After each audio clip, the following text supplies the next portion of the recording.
Почитувани, СДСМ го исполни дадениот збор пред просветните работници и ги зголеми платите во образованието.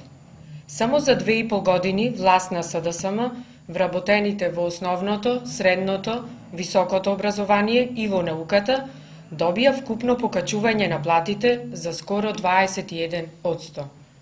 Ова е најголемо зголемување на платите во образовниот сектор во последните 10 години, кои го добија над 32.000 граѓани, вработени во образованието и науката.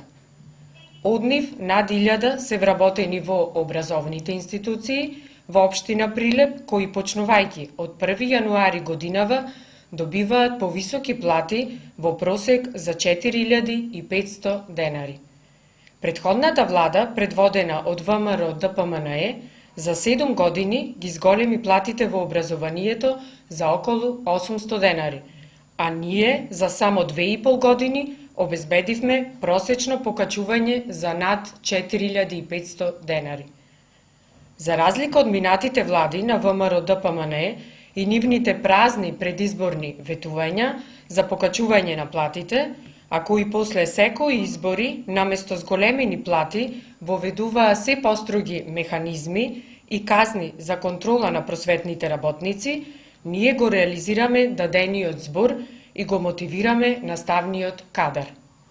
Со досега најголемото покачување на платите и со серија на конкретни инвестиции за подобрување на условите за работа во образовните институции, ја браниме честа и достоинството на професијата наставник. Вложувањето во човечкиот капитал, во наставниците, професорите и научните работници е само дел од чекорите на правиот пат по кој се движиме. Благодарам.